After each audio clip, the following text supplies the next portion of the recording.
You guys, some of you guys were very happy. What did you say? Yeah. And I'm glad this happened because I have stuff I really want to give away. That's good. You said you were glad it happened. Faith, you said you had good stuff, right? Okay, so I just want to say a few more things. I had a couple more thoughts. One of the things that Bobby says is you should at least not make the world worse when you leave it. And you should more or less try to make the world a better place. And a lot of people are now talking about that because of what are some of the things going on with the environment you guys know about? People are making it worse. Like what? Chopping down trees and stuff. And having cities and wars. In the ocean. And global warming is a big thing, right? So we talked about that. So there are a lot of things that people are concerned about now, about leaving the place worse for you guys and then your children and grandchildren. And that's a big concern. So, you know, one thing that we can do is think about whatever we have in terms of our possessions as what? Leaving it good. The world. Thinking about your possessions sort of like, you know, they're entrusted to you for a time, but they're not yours to keep. Okay, so like, you know, with our last house, did we leave that place better or worse? Better.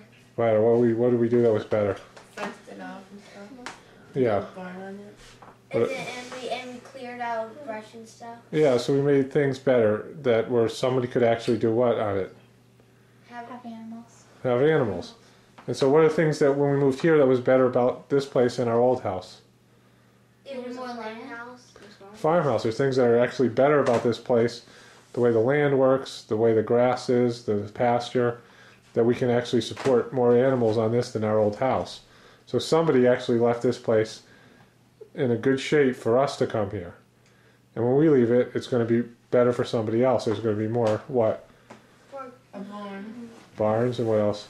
More fence across the front and gates. And we're going to make the land better. We're going to have a meditation room, things like that. Have a pond. Yeah, we'll have that nice area over there, the courtyard. And so it'll be easier for someone else to come along. And we have the chicken shed for someone who wants chickens or something else. So, you know, a lot of the things that we leave behind will make it easier for someone else to grow food here and another family. So it's, you know, we know that we're not going to stay here forever. So we think about it like what? We're caretakers. And eventually we want to pass it on to somebody else, and we want to leave it at least good enough shape that someone else can use it, if not better. What are some of the things we planted too, you guys? Blueberry bush. Blueberry bushes. Okay. So let's do your thing. Who's going to start with? Who are we starting with? How youngest or oldest? Yeah, let's go, Andrew. You go first. This is Ralph. You're going to give your... Rock to Goodwill. All right, buddy. Good job, buddy. Here, I'll take the Goodwill stuff. Throw it towards mommy. Okay, what do you got?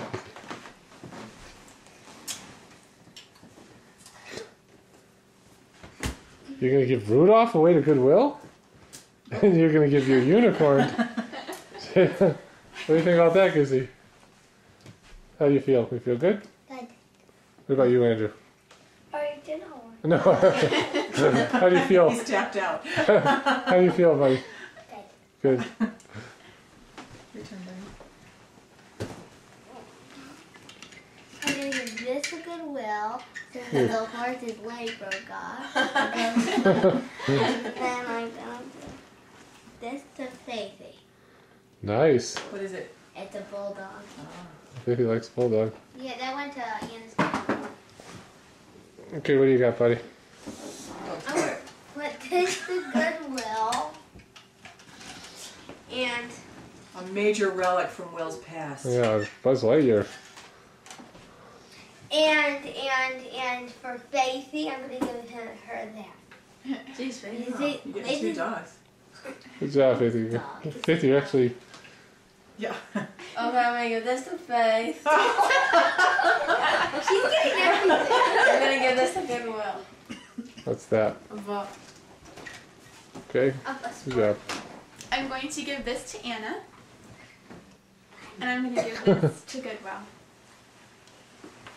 Wow, good. How do you guys feel? Good. Okay, we could describe good. What are some of the things you feel? Why did it make you feel Why good, did do you you- think? Because we are having Because we're making other people feel better. and other people get to use something that we use.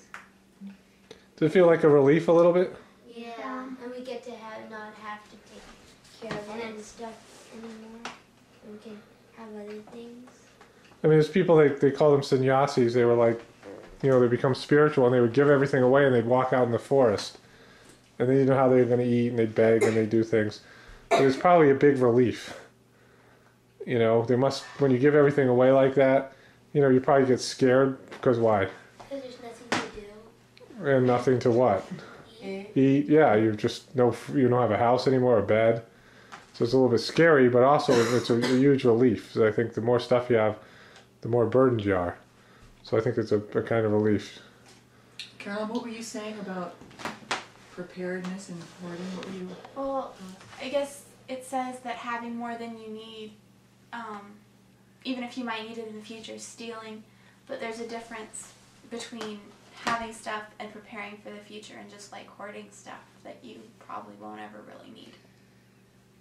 So is that what the difference is? You think? Yeah, you need? I think so. Mm-hmm. But there can be. Especially what you were saying about different times. Like now there's turmoil and stuff, and so you have to sort of prepare against that. Right. In Sahaj Marg, you says that you can have whatever you need. Wants, no. Needs, yes. So it's, you know, we're trying to get away from desires. But the big thing about that is, you know, we're not doing this in a way that's a rule. Like you have to give something away every day, or, you know, you have to give all your stuff away. That's not what, you know, what do we use to gauge whether to give something away or not? But where do you get the signal? If it's on the floor all the time. Oh, that's a good signal, yeah. But that's not what we were looking for. Where in your system, your body, where you think you would tell? Your heart? Yeah. You'd be burdened. It's all hard. You feel good about it. If you didn't feel good about it, if you made you uncomfortable, it would be something that we would say to do. Like Mom and I wouldn't give away the house because, you know, or the cows, you know, because we're using it, you know, that would be irresponsible. Be irresponsible, and we need the cows. But at some point, we might say, all right, we're going to sell some of the cows for other reasons. We talked about that. But we could wish we have another cow, but that Yama thing we talked about says, be content with what you have. What you have. You know, when Anna, you did something a long time ago at our old house. You gave something away that meant a lot to you. Me? Yeah, it was a living thing. A bunny. Bunny. And what happened? You were very happy about giving it away. And Because I didn't have to take care of it, and she wasn't getting take care so good. So then I had to give her away. Someone else that wanted a bunny and stuff, and they were looking for one. Because I didn't take care of it so well. So I sold it, and it was good because I was. But you didn't sell it, you gave it. well, you liked it too. I mean, you tried to take care of it, but we had other animals, and we felt like this wasn't the best fit for us. It was the best fit for you, and you felt the girl really well when you gave it to the girl. You felt really good because you felt like. What did it seem like about that girl? She really wanted it. Yeah, and you were very happy. I mean, you were sad at first, but you were happy. And then what do we have now that is better suited for you? Bow, a donkey. So it's something that you can ride. Well, that's something I think too. That's also the faith aspect, because like I know some other large families, like say they have a girl and they have boys for years, and they keep those girl clothes for year after year after year, just in case they have another baby and it's a girl. And sometimes these mothers talk amongst each other, and often can experience, all right, this isn't happening, I don't know when it's going to happen, and they just give it away because there's other baby girls out there who need this stuff, knowing that if they were to have another baby girl, the clothes and the things they need for her would come.